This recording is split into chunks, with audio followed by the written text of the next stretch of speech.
আমি তো বিএনপির নেতা, আমাকে কেন জারু দফায় দিবেন? আমি তো বিএনপির নেতা, কেন আমাকে গেট পাহারায় দিবেন? আর পার্টি ক্ষমতা আসবে না, তোমরা কেন বিএনপি করো, এরকম থ্রেট করেছে। এবং অনেকের সাথে কথা বলেছে যে তোমরা কমিটমেন্ট করো যে গিয়ে তোমরা বিএনপি করবে না, তাহলে তোমাদের এখানে নির্যাতনটা কমবে। এরকমও জেল কর্তৃপক্ষ এরকম করেছে। তো তোরা কিসের বিএনপির কর্মী, কিসের বিএনপির নেতা?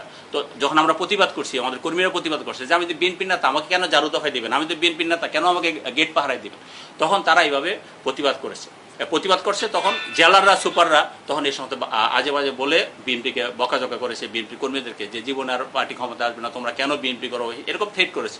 এবং অনেকের সাথে কথা বলেছে যে তোমরা কমিটমেন্ট করো যে গিয়ে তোমরা বিএনপি করবে না, তাহলে তোমাদের এখানে নির্যাতনটা কমবে। এরকমও জেল কর্তৃপক্ষ এরকম করেছে। তো এই নির্যাতন, নিপীড়ন এটা শুধু আমার উপর একা নয়, আমাদের এই ঢাকা 18 আসনের কর্মীদের উপর, সারা বাংলাদেশের নেতা কর্মীদের উপর এরকম নির্যাতন হচ্ছে।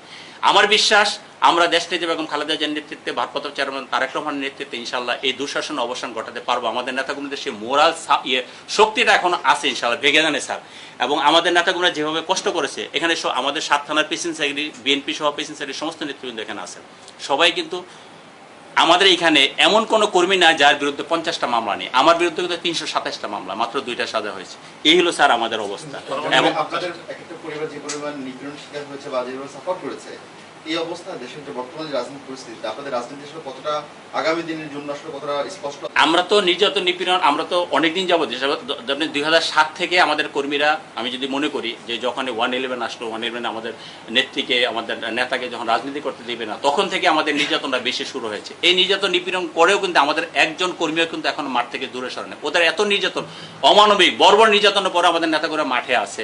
এবং এই যে আজকে যদিও এটা কোনো প্রোগ্রাম, স্যার আসছেন, স্যারকে অভিনন্দন জানাই, আমাদের বাসায় যে সমস্ত নেতাকর্মী আসছে ঢাকা 18 আসনে, আপনাদের বোঝা উচিত যে এদের মোরাল শক্তিটা এখন ওই জায়গায় আছে, কোনো জায়গায় কমে নেই। যদি দেশনেত্রী বেগম খালেদা জিয়া, আমাদের ভারপ্রাপ্ত চেয়ারম্যান তারেক রহমান সাহেব আমাদের ইনশাল্লাহ সেই আন্দোলনের ডাক দেয়, আমাদের মঈন খান স্যার সেই আন্দোলনের ডাক দেয়, অবশ্যই আমাদের নেতাকর্মী মাঠে থাকবে। রাজনৈতিক ভবিষ্যৎ একদিন বা 2 দিন নির্ধারিত হয় না। আমরা রাজনীতি করছি মাঠ পর্যায়ে, দেশের জনগণের জন্য রাজনীতি করছি, দেশের স্বাধীনতা সার্বভৌমত্বের জন্য রাজনীতি করছি, গণতন্ত্রকে পুনরুদ্ধারের জন্য রাজনীতি করছি, ভোটাধিকার রক্ষার জন্য রাজনীতি করছি।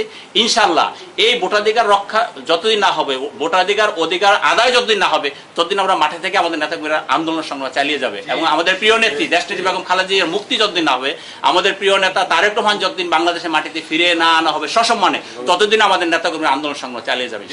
এবং আমাদের সেই মোরাল, সেই স্ট্রেংথ আমাদের এখনো আছে, কর্মীদের এখনো আছে, এটা আমি বিশ্বাস করি। হয়তো ওদের অত্যাচার নির্যাতনের কারণে, মানুষের জীবন তো একটাই, ওদের অত্যাচার নির্যাতনের কারণে হয়তো আমরা ভিজিবল না, যে হয়তো দেখা গেল মাঠ পর্যায়ে মাঠে যেভাবে থাকা উচিত ছিল সেভাবে আমরা থাকার চেষ্টা করছি, হয়তো ওদের নির্যাতনের কারণে আমরা পিছিয়ে আসছি, কিন্তু আবার ইনশাল্লাহ শক্তি অর্জন করে আমরা এগিয়ে যেতে পারবো, এটা আমরা বিশ্বাস করি ইনশাল্লাহ। এই ঈদে দেশ জুড়ে কেনাকাটার ফুর্তি হবে শুধু বিকাশে, সাথে ডিসকাউন্ট কুপন, ইনস্ট্যান্ট ক্যাশব্যাক।